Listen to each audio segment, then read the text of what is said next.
welcome to this episode of the Drink Less, Live Better podcast. Today's episode is slightly different.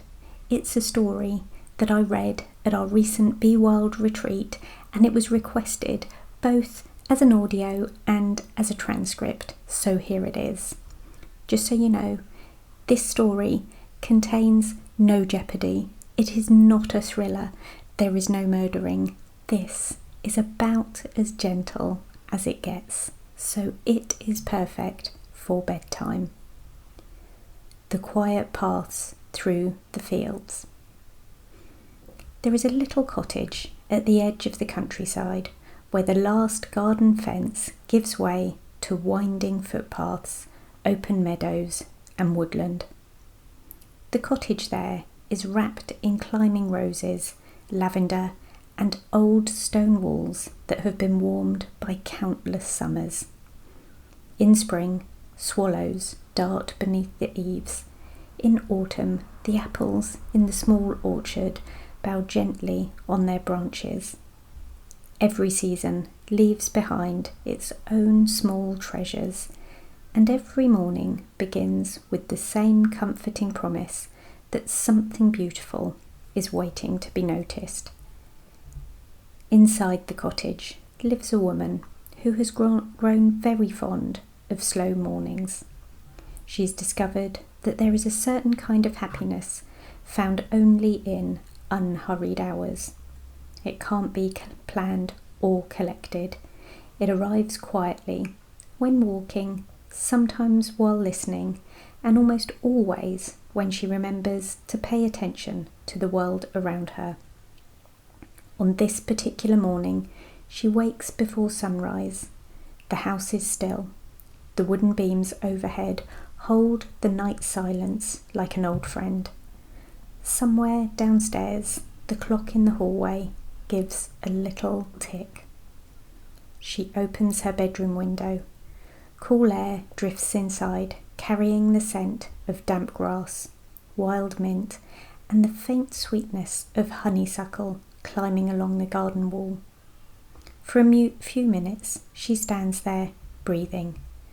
The sky is just beginning to brighten. The darkness slowly softens into deep blue, then pale grey, until the first brushstrokes of gold appear above the distant hills. It always amazes her that the morning is never in a hurry. The sun does not leap into the sky. The birds do not all begin singing together. Daylight seems to gently arrive. She dresses in comfortable clothes, slips on well-worn walking boots, and fills a small flask with tea. Into one pocket she places a handkerchief embroidered many years ago by her grandmother. Into the other she slips nothing at all, leaving space for the little things that sometimes find her way home with her: a smooth pebble, an interesting feather, an acorn, or other such treasure. Before leaving, she opens the back door and pauses. Her garden is still covered in dew. Each blade of grass catches the early light until the lawn seems sprinkled with tiny stars that have forgotten to return to the sky. A robin lands on the gatepost. It tilts its head to one side, curious but entirely unafraid. "Good morning," she whispers. The robin answers in song, and she smiles. That's enough of a conversation. She closes the gate behind her and steps onto the narrow path that winds away from the cottage. She has no destination in mind. The fields themselves are enough. The path begins between two old hedgerows, alive with birdsong. Blackbirds call from hidden branches. Wrens produce cheerful notes that seem far too large for such tiny birds. Somewhere in the distance, a wood pigeon repeats its familiar, comforting rhythm. She walks slowly. There is no reason not to. The earth beneath her boots feels soft after yesterday's gentle rain. Tiny droplets still cling to the grasses, brushing against the leather with every step. She notices how the morning has a fragrance. Today's smells are fresh earth, damp leaves, cow parsley, and the faint peppery scent of nettles warming in the growing light. It's a scent that reminds her of childhood walks when every hedge seemed impossibly tall and every field endlessly wide. As the path bends around an old oak tree, the countryside opens before her. Rolling meadows stretch across the landscape like a patchwork quilt stitched together in shades of green. Some are bright where the sunlight has already reached them. Others remain shaded, still holding on to the coolness of dawn. A few sheep graze quietly in the distance. Their gentle movements seem perfectly matched to the slow rhythm of the morning. She pauses beside a wooden gate. The top rail has been polished smooth by years of hands resting there. She runs her fingers across the grain of the wood. How many walkers, she wonders, have stopped exactly here? Perhaps someone stood here 50 years ago, admiring these same hills. Some places become quiet meeting points between generations without anyone ever planning them to be. She leans comfortably against the gate. The breeze carries the sound of running water from somewhere beyond the fields. It is too far away to see the stream, but she knows it is there all the same. Some sounds do not need to be found. They are simply there to accompany you. Above her, a skylark rises. It climbs so high that it almost disappears into the brightening sky. Its song continues long after the bird itself becomes invisible. She closes her eyes just for a moment, and the music seems to fill every corner of the morning. How remarkable, she thinks, that something so small can fill such a wide sky. When she opens her eyes again, sunlight has reached the meadow before her. Tiny spider webs stretched between the grasses suddenly reveal themselves, sparkling with dew. Only a moment ago they had been hidden, and now they shine like delicate lace. Each web has its own pattern. Each thread catches the light in a slightly different way. There are hundreds of them, maybe thousands. She wonders how many beautiful things remain unnoticed, simply because the light has not yet fallen upon them. She has learned that gratitude often begins with noticing the breeze, noticing the changing colours of the sky, noticing the kindness of strangers, noticing the warmth of a favourite mug between her hands. The world does offer small gifts continually, and the secret is not that they are rare. The secret is to remember to see them. A butterfly drifts lazily across the path ahead of her. It does not fly in a straight line. Instead, it seems to wander through the air as though it's following music only it can hear. Its wings catch the sunlight, pale cream with tiny grey markings that twinkle whenever it turns. She watches until it settles among a cluster of wildflowers, and there it disappears almost completely, becoming simply another beautiful part of the meadow. She continues walking. Her footsteps find an easy rhythm. Step, breathe, step, listen, step, breathe, step, notice. It's a pleasant rhythm, and one that asks for nothing in return. Soon she reaches a wide meadow filled with tall grasses dancing softly in the breeze, and the path becomes little more than a suggestion, just gently pressed into the earth by the walkers before her. She follows it without thinking, and the grasses sway on either side, brushing together with the quietest whisper. She's always loved fields like this. They never seem empty. At first glance, there is only grass, and then, little by little, the hidden life begins to appear. A bee, busy among tall poppy heads, a ladybird climbing patiently along a grass stem, tiny seed heads catching the breeze. swallows swooping low before climbing effortlessly into the open sky. Everywhere she looks, the meadow is quietly alive. Everything simply belongs. She thinks perhaps people are happiest when they remember they belong somewhere too, and she smiles at that thought. Ahead, the footpath curves gently towards a line of ancient ash and beech trees, standing like old friends at the edge of the field. Their branches sway together in the morning breeze, inviting her onward, and with the sun now fully awake above the hills, she follows the quiet path towards them, feeling as though the whole countryside has all day to welcome her. As she steps beneath the leafy canopy, the warmth of the open fields gives way to a softer, cooler air, touched with the scent of moss, fern, and damp bark. Sunlight slipped between the leaves in long golden ribbons, settling here and there upon the woodland floor, where small patches of wildflowers quietly enjoyed their turn in the light. She slowed without thinking about it. There was something about a woodland path that invited gentler footsteps. Perhaps it was the softness of the earth beneath her boots. Perhaps it was the way every sound seemed quieter. Even the birds sang differently here. A blackbird sang, then, for a while, only the breeze spoke, stirring the highest branches of the trees with a sound like pages turning in a much-loved book. The woman smiled.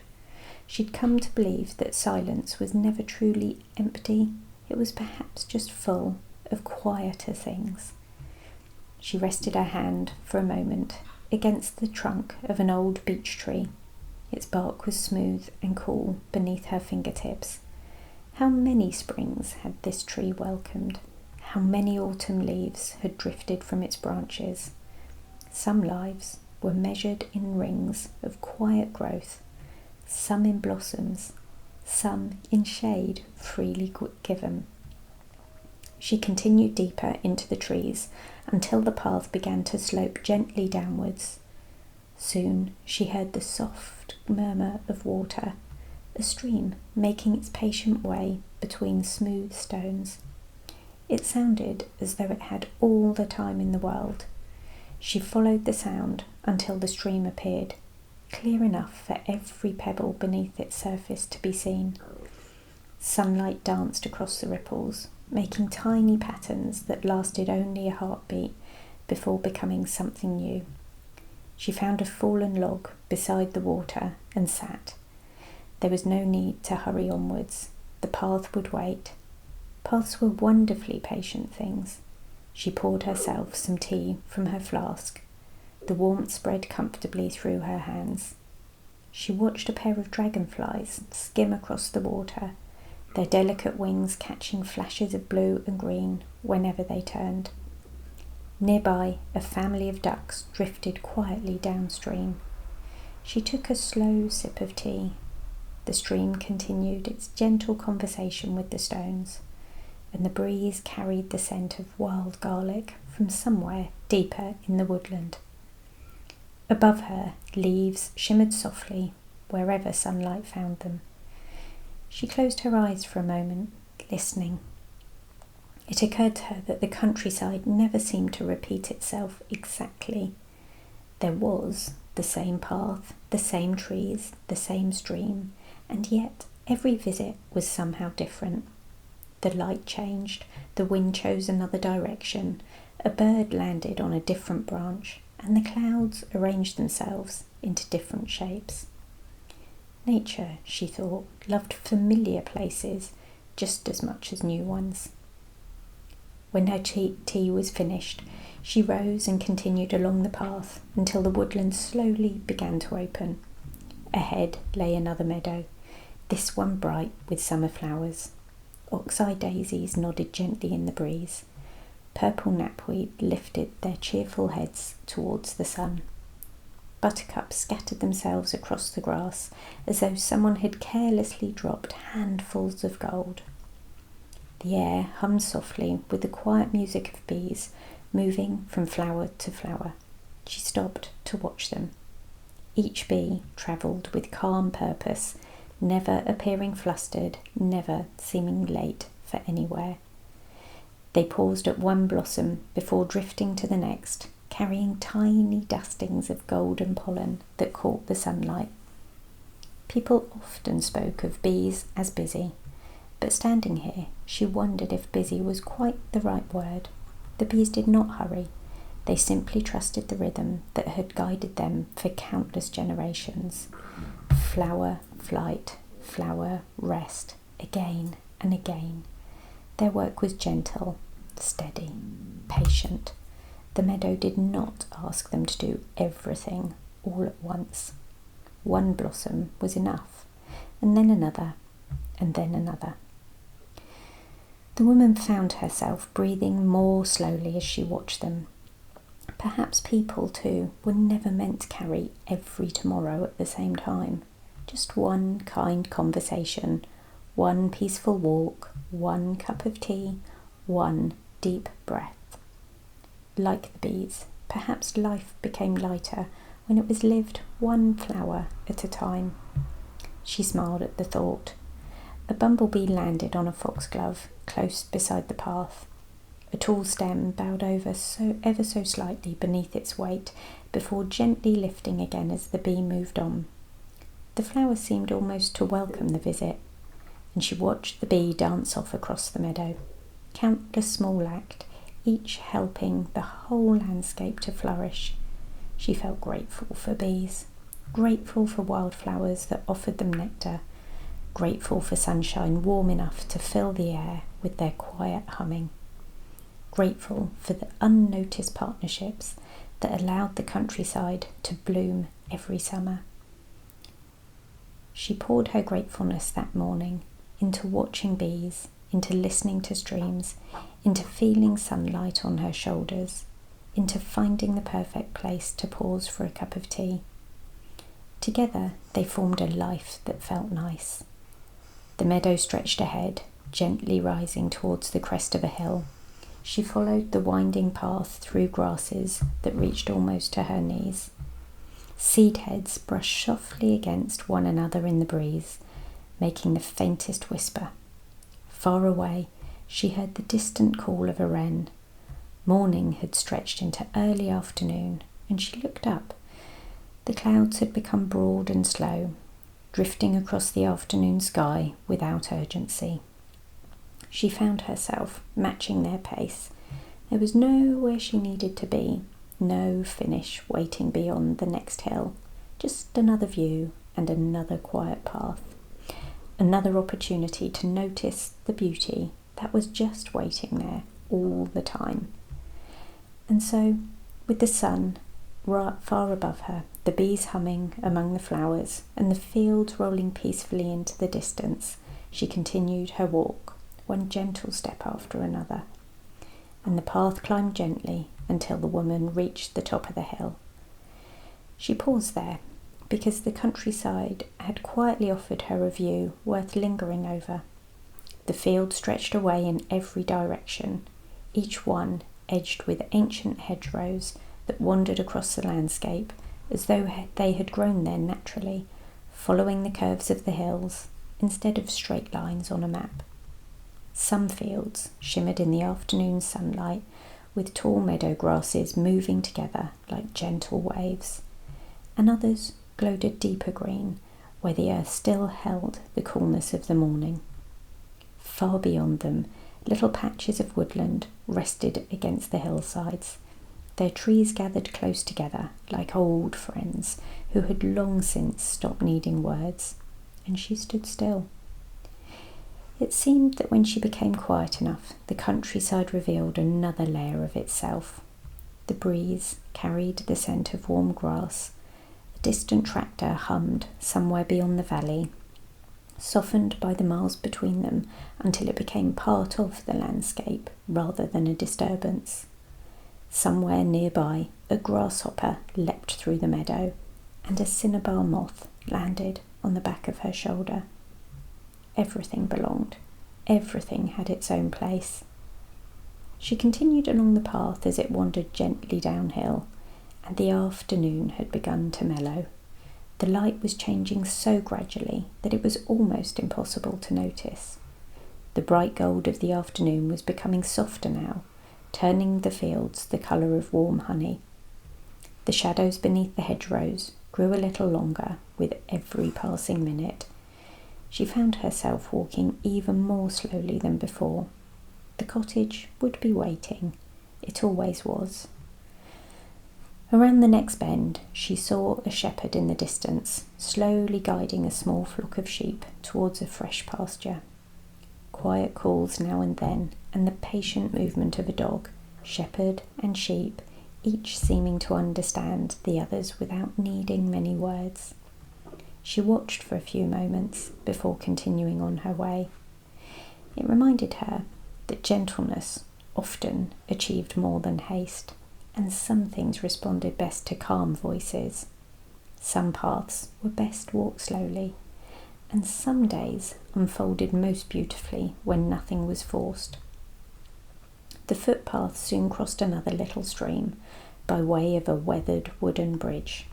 She rested her hands on the smooth rail, and the water below reflected the afternoon sky so perfectly that clouds appeared to be drifting beneath her feet. She watched a single leaf float slowly downstream. It travelled with the current, and she smiled. There were times in life when people had to work hard against the current, but there were also times when wisdom meant allowing the gentle flow of the day to carry them forward. This, she thought, was one of those days. She crossed the bridge and followed the path through another meadow. The bees were still among the flowers, and their humming had become one of the quiet companions of her walk, as familiar now as her own footsteps. Each bee gave its full attention to the flower before it, and then, when its work was done, it lifted into the warm air and found the next. The meadow flourished in that simple rhythm. Perhaps people flourish in much the same way. As she walked, she began another of her favourite rituals.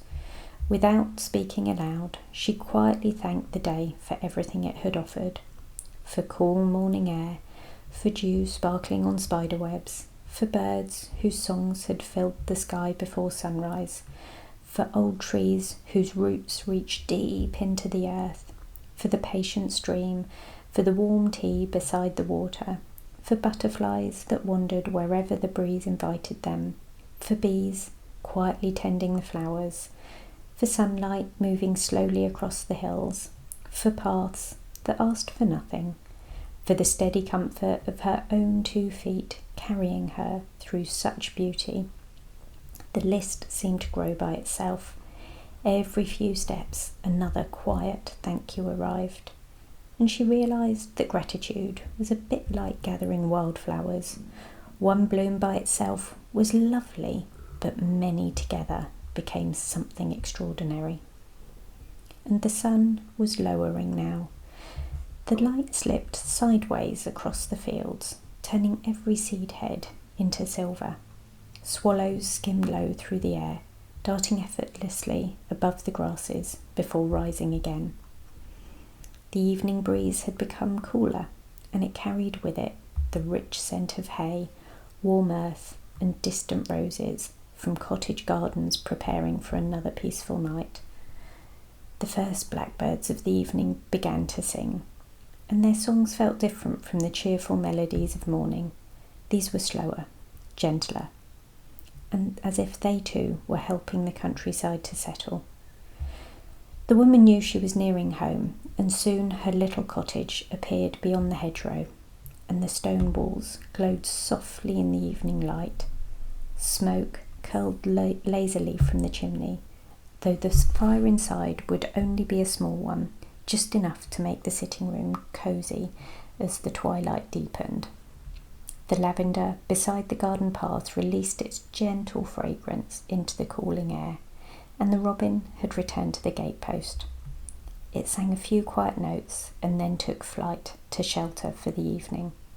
She opened the gate. The familiar little click of the latch sounded strangely comforting. Home always had its own music. She walked slowly along the garden path. The flowers were beginning to close their petals for the evening. The bees had long since returned to their hives, carrying with them the day's tiny harvest of nectar. She imagined them resting now inside the warm hum of the hive, surrounded by the quiet work of countless generations, each one following the same ancient rhythm that had carried them through so many summers. There was something deeply comforting in knowing that while she slept, the world would continue gently turning. The moon would appear, the owls would awake, and foxes would creep quietly across the fields. The stars would keep their patient watch above the hills, and the streams would continue their endless murmuring. And somewhere, beyond the meadows she had wandered through all day, the grasses would sway beneath the night breeze exactly as they had beneath the morning sun. She stepped inside her cottage and placed her walking boots neatly beside the door. The house welcomed her with its familiar warmth, and she made herself a cup of tea and carried it to the window. Outside, dusk settled over the fields like a soft blue blanket, and one by one the first stars appeared. She watched them for a little while, remembering the quiet gifts the day had offered. The song of a skylark, the shimmer of dew, the patient strength of old trees, the whisper of grasses, the quiet company of bees, the kindness of sunlight, the comfort of familiar paths. Perhaps one of nature's greatest gifts is never demanding to be admired. It simply offers up its beauty day after day, season after season, with remarkable generosity. Her eyelids felt pleasantly heavy. She finished the last sip of tea and smiled into the gathering light. Tomorrow, the fields would still be there. The bees would once again find the flowers, and the skylarks would rise into the morning sky. The old oak would stand patiently where it always had, and the quiet paths would still be waiting to remind her that peace is often found exactly where we choose to slow our steps, open our eyes, and notice the gentle wonders that have been beside us all along. Outside, the stars shone a little brighter. The breeze wandered softly through the honeysuckle. The countryside settled into sleep, and little by little, so did she. And P.S. I love you.